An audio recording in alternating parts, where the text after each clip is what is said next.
स्वागत है एक बार फिर से आप सभी का एग्ज़ाम गुरुजी भाई अरविंद सर यूट्यूब चैनल में। जैसा आप जानते हैं कि आपके लिए हिंदी के 2 सेट डेली कंप्लीट करवाए जाते हैं, तो ये उसी सीरीज़ में आगे बढ़ते हुए हमारा अगला सेट है। इसके पहले की जितनी भी क्लास हुई है या इसके पहले के जितने भी सेट हुए हैं, अगर आपने नहीं देखा है तो एक बार आप चैनल की प्लेलिस्ट को ज़रूर चेक कर लीजिएगा। आप प्लेलिस्ट को जब चेक करेंगे तो आपको सारी वीडियोज़ आसानी से मिल जाएंगी, तो आप जाकर के चैनल की प्लेलिस्ट को एक बार ज़रूर चेक कर लीजिएगा। फिलहाल शुरू करते हैं आज के इस प्रैक्टिस सेट को। इसमें जो भी क्वेश्चंस दिए गए हैं वो मैं आज की इस वीडियो में कंप्लीट करने की कोशिश करता हूं।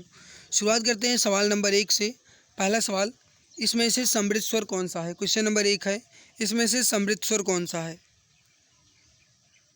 राइट उत्तर हो जाएगा आपका ऑप्शन नंबर बी, ई। बड़ी ई जो है आपका, ये एक समृद्ध स्वर है।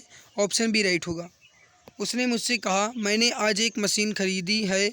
इस वार्तालाप में किस विराम चिन्ह की कमी या फिर त्रुटि है? उसने मुझसे कहा, कहा के बाद अल्प विराम लगेगा, तो उसने मुझसे कहा मैंने आज एक मशीन खरीदी है, तो यहाँ पे अल्प विराम की कमी है। राइट उत्तर हो जाएगा आपका ऑप्शन नंबर सी। संज्ञा शब्द कावेरी का भेद क्या है? संज्ञा शब्द कावेरी, इसका भेद क्या है? मतलब कावेरी किस प्रकार की संज्ञा है?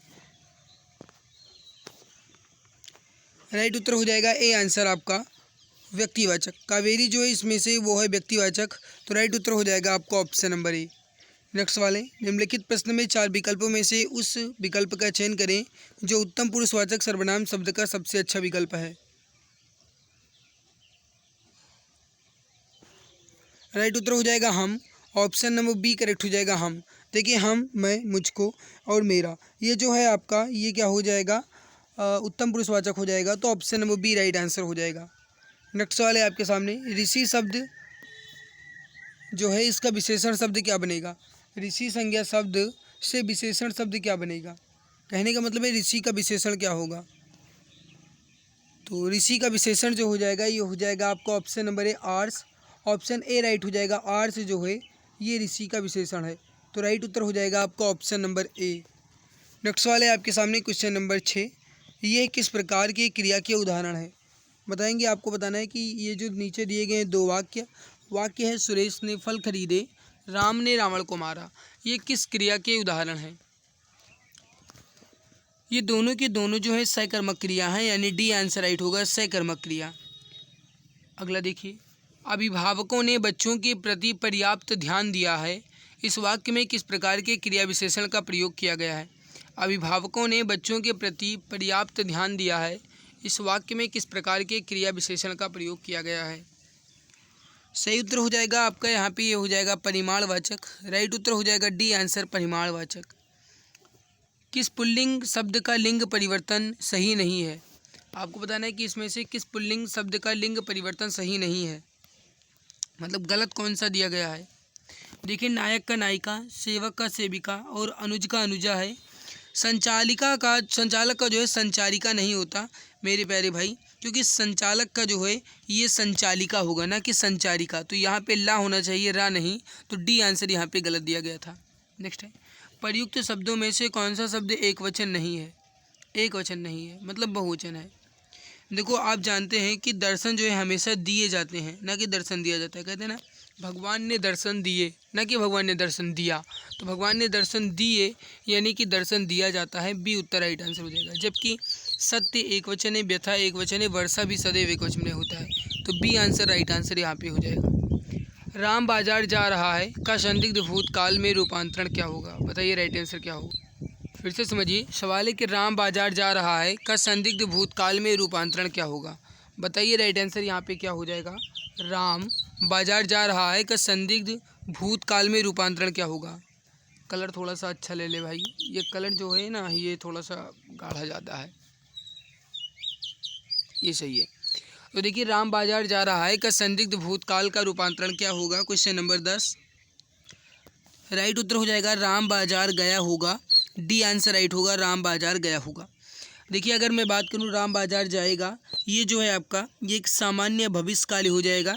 राम बाजार गया था, ये आपका जो है ये हो जाएगा पूर्णभूत, और शायद राम बाजार जाए, ये आपका हो जाएगा संभाव्य। राम बाजार गया होगा, ये आपका हो जाएगा संदिग्ध, तो डी आंसर राइट आंसर हो जाएगा। नेक्स्ट है, सर्दी में उससे काम नहीं किया जाता, इस वाक्य में वाच्य का कौन सा प्रकार है? सर्दी में उससे काम नहीं किया जाता। ये किस प्रकार का वाक्य है? तो ये भाववाच्य है। राइट उत्तर हो जाएगा आपका ऑप्शन नंबर सी, भाववाच्य। तो ऑप्शन सी करेक्ट आंसर आपका हो जाए। अगला सवाल है कि प्रवीण के भाई ने प्रथम पुरस्कार प्राप्त किया, इस वाक्य में कर्ता कौन है? प्रवीण के भाई ने, मेरे प्यारे भाई यहाँ पे अगर मैं बात करूँ कर्ता कौन है तो प्रवीण का भाई है। तो प्रवीण का भाई जो है आपका ये कर्ता हो जाएगा। तो क्वेश्चन नंबर 12 का डी आंसर राइट आंसर हो जाएगा। जिसके द्वारा कार्य किया जाता है उसे ही कर्ता कहा जाता है। तो यहाँ पे कहा जाए तो कर्ता कौन है? प्रवीण का भाई। राइट क्या हो जाएगा आपका? डी आंसर, प्रवीण का भाई। निम्नलिखित में से तद्भव शब्द कौन सा है? आपको बताना है कि इसमें से तद्भव शब्द कौन सा? 13 नंबर सवाल। देखिए अंधकार की मैं बात करूँ तो अंधकार आपका तत्सम है। इसका तद्भव जो होता है ये अंधेरा होता है। आशा में जो लिखा गया है इसके अगर मैं तद्भव की बात करूँ तो इसका जो तद्भव होता है ये आस होता है। अंगरक्षक जो लिखा गया है अगर इसके तद्भव की बात की जाए तो इसका जो तद्भव होता है ये अंगरखा होता है। बाकी जो अचरज लिखा है ये आपका तद्भव है, बिल्कुल सही है। इसका जो तत्सम होता है ये होता है आश्चर्य। ठीक, तो इसका जो तत्सम होता है वो क्या होता है? आश्चर्य होता है। आगे बढ़ते हैं। अगला सवाल है कि दिए गए शब्द का उपसर्ग ज्ञात कीजिए। अधोमुखी में कौन सा उपसर्ग है? 14 नंबर सवाल है। अधोमुखी में कौन सा उपसर्ग है? तो ये हो जाएगा अधा उपसर्ग है। ऑप्शन नंबर सी राइट हो जाएगा, अधा उपसर्ग है। अधा का मतलब क्या होता है? नीचे। तो अधा का मतलब क्या होता है? नीचे, यानी कि अधोमुखी, मतलब उसका चेहरा अधोमुखी था। तो यहाँ पे अगर कहा जाए जो अधा है आपका ये अधोमुखी में उपसर्ग लगा है। तो सी आंसर राइट होगा। डिबिया शब्द में प्रत्यय ज्ञात कीजिए। आपको बताना है कि इसमें से डिबिया शब्द में प्रत्यय कौन सा है? 15 नंबर सवाल।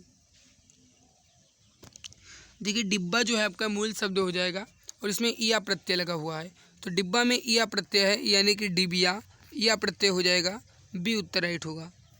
अल्प का विलोम शब्द क्या है? 16 नंबर है। अल्प का विलोम शब्द क्या है?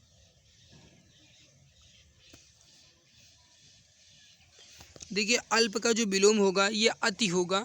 तो राइट हो जाएगा आपका डी आंसर। जैसे कहते हैं ना अल्प वृष्टि यानी कि कम वर्षा हुई और अतिवृष्टि मतलब अधिक वर्षा हुई। तो यहाँ पे जो हो जाएगा अति, ये हो जाएगा अल्प का विलोम। अल्प का मतलब क्या होता है? कम, और अति का मतलब क्या होता है? अधिक। तो यहाँ पे राइट क्या हो जाएगा आपका? डी आंसर राइट आंसर यहाँ पे हो जाएगा। ओके, नेक्स्ट है कि सर्वज्ञ का विलोम शब्द क्या होगा? क्वेश्चन नंबर 17 है कि सर्वज्ञ का विलोम शब्द क्या होगा? मेरे प्यारे भाई अगर आपको ये वीडियो अच्छी लग रही है तो लाइक ज़रूर कर देना, क्योंकि आपके लाइक से, आपके सब्सक्राइब करने से ही मुझे मोटिवेशन मिलता है। ये बात आप भी जानते हो, तो प्लीज़ वीडियो को लाइक ज़रूर कर देना। सर्वज्ञ का विलोम शब्द क्या होगा? 17 नंबर सवाल। सर्वज्ञ का जो विलोम होगा ये अल्पज्ञ होगा। तो डी उत्तर राइट हो जाएगा, अल्पज्ञ। सर्वज्ञ का विलोम क्या होता है? अल्पज्ञ। राइट उत्तर हो जाएगा 17 नंबर सवाल का डी आंसर। बाकी अगर यहाँ पे जो दिया गया है इसको देख लीजिए। जैसे कृतज्ञ, कृतज्ञ बहुत पूछा जाता है। कृतज्ञ का जो विलोम होता है ये कृतघ्न होता है। तो ये कृतघ्न होता है। ठीक है, कृतज्ञ का मतलब होता है कि जो किए गए उपकार को मानता हो, और कृतघ्न का मतलब होता है जो किए गए उपकार को ना मानता हो। ओके, अनभिज्ञ जो लिखा गया है इसका विलोम अगर पूछा जाएगा तो अभिज्ञ हो जाएगा। जो यहाँ पे अभिज्ञ है इसका जो विलोम हो जाएगा ये अनभिज्ञ हो जाएगा। अल्पज्ञ तो आपने देखा ही। नेक्स्ट है गंगा का पर्यायवाची शब्द नहीं है। इसमें से कौन सा है जो गंगा का पर्यायवाची नहीं है? अब देखिए अगर यहाँ पे थोड़ा सा कोशिश कीजिए तो बहुत इजी क्वेश्चन आपका ये बन जाता है।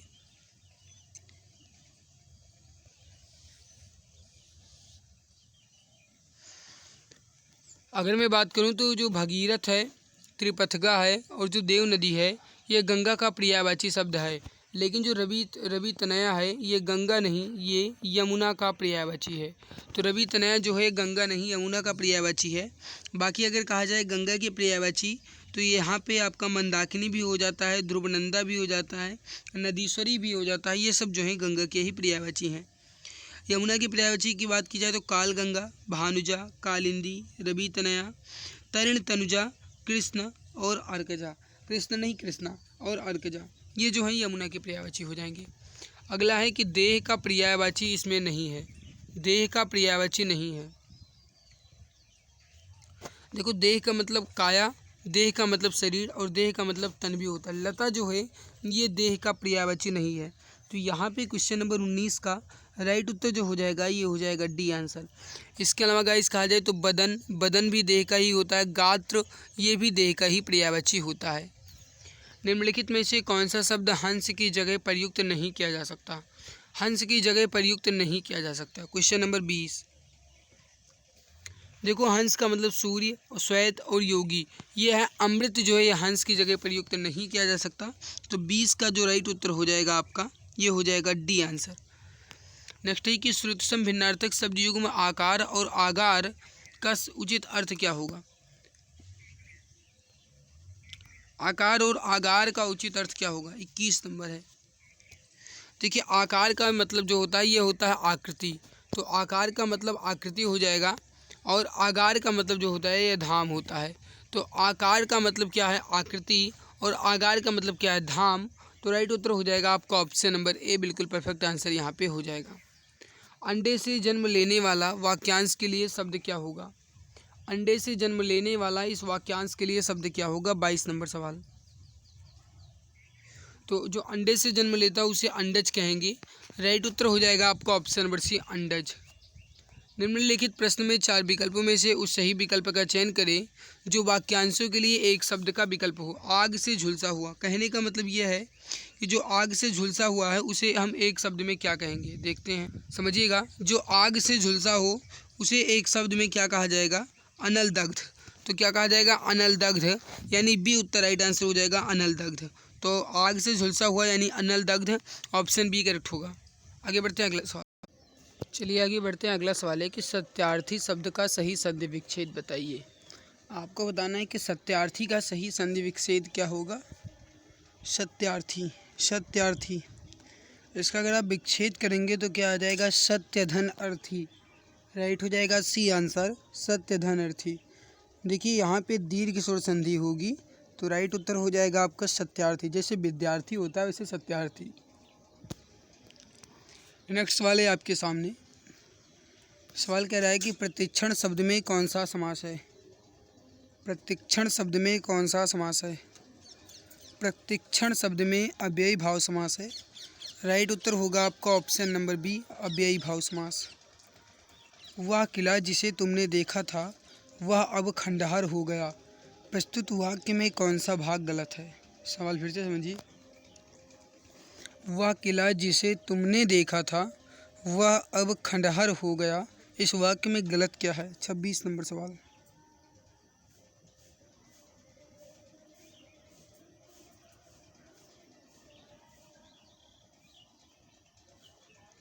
देखिए वह किला जिसे तुमने देखा था अब खंडहर हो गया, यहाँ पे अगर कहा जाए तो वह ना लगे तो भी सही है।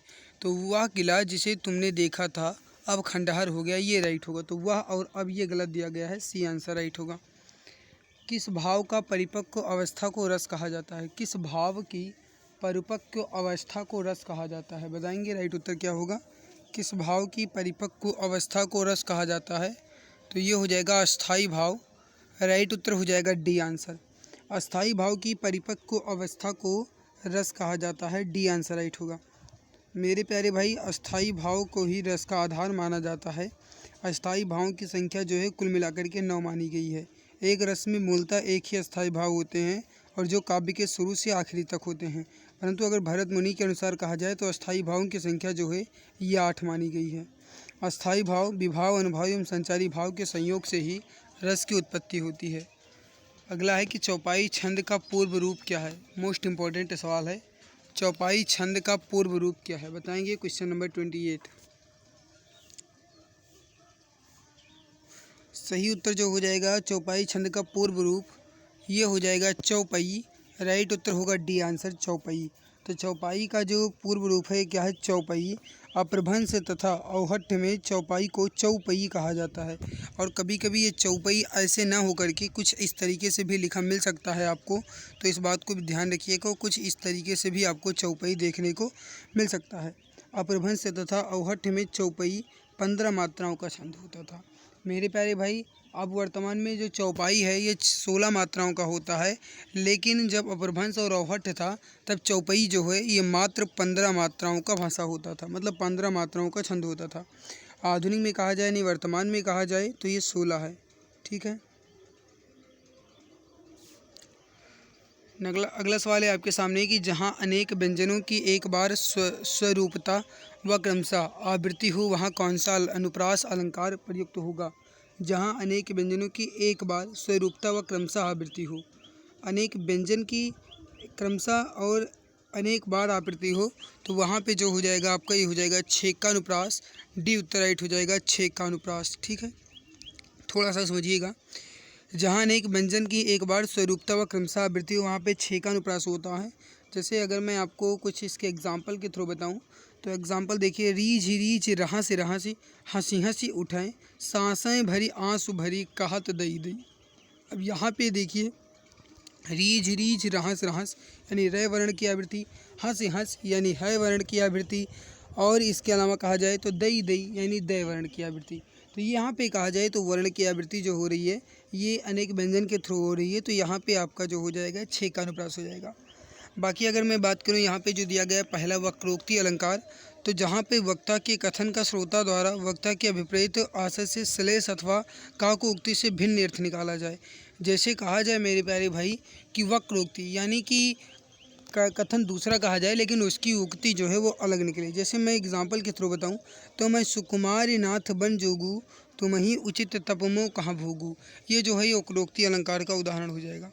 बाकी अगर मैं यहाँ पे बात करूँ वृत्त्यानुप्रास की, तो वृत्त्यानुप्रास देख लीजिए, जहाँ पे वृत्ति के अनुसार एक या अनेक वर्णों की अनेक बार आवृत्ति हो, मतलब एक या अनेक वर्णों की कई बार आवृत्ति हो, एक बार नहीं हो कई बार आवृत्ति हो, वहाँ पे आपका वृत्त्यानुप्रास होगा। वृत्त्या यानी आवृत्ति के अनुसार, वृत्त्या यानी कई आवृत्ति में हो तो वहाँ पे वृत्त्यानुप्रास होगा। अगर इसके एग्जाम्पल की बात की जाए तो शेष महेश गणेश दिनेश सुरेशहु जाहि निरंतर गावें, ये जो है आपका ये वृत्त्यानुप्रास का हो जाएगा।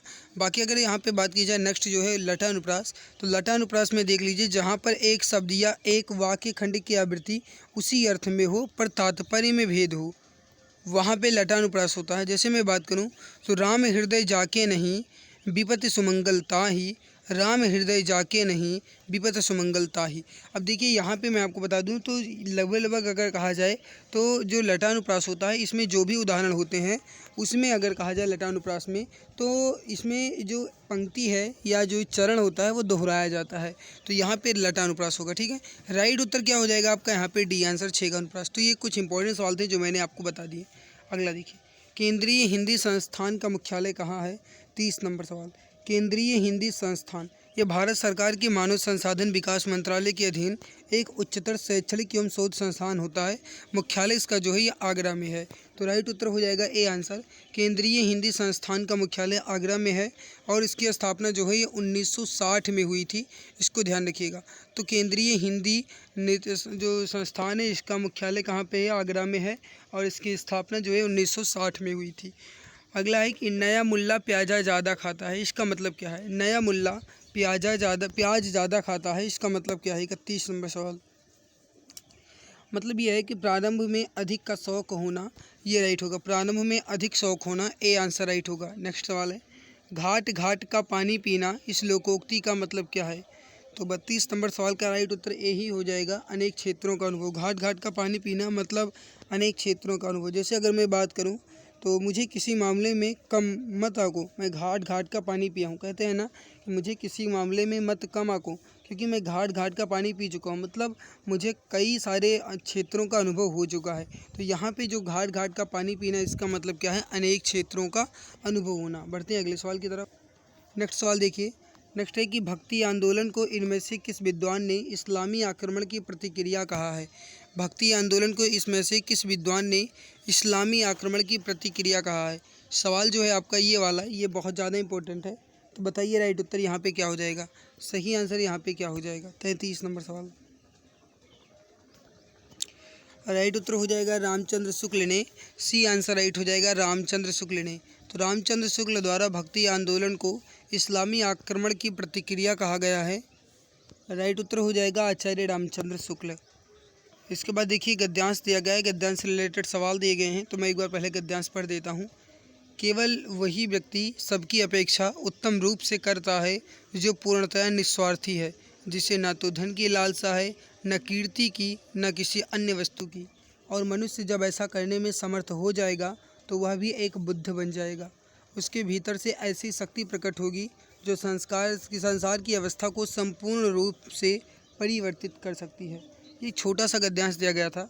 इस गद्यांश से रिलेटेड सवाल जो हैं वो आपके सामने पहला, कैसा मनुष्य बुद्ध बन सकता है। तो देखिए, बुद्ध बनने के लिए किस तरीके के मनुष्य होने चाहिए। दिए गए ऑप्शन और दिए गए गद्यांश के अनुसार देखा जाए तो जिसे किसी भी वस्तु की लालसा ना हो वो बुद्ध बन सकता है। तो बी उत्तर राइट आंसर यहाँ पे आपका हो जाएगा। नेक्स्ट है, कैसा व्यक्ति श्रेष्ठ कार्य कर सकता है। जस्ट अभी आपने देखा कि श्रेष्ठ कार्य करने के लिए जिसमें कोई भी स्वार्थ ना हो, मतलब निस्वार्थी हो, वह श्रेष्ठ कार्य कर सकता है। तो डी उत्तर राइट हो जाएगा, जिसे स्वार्थ ना हो। गद्यांश में किसको परिवर्तित करने की चर्चा की गई है।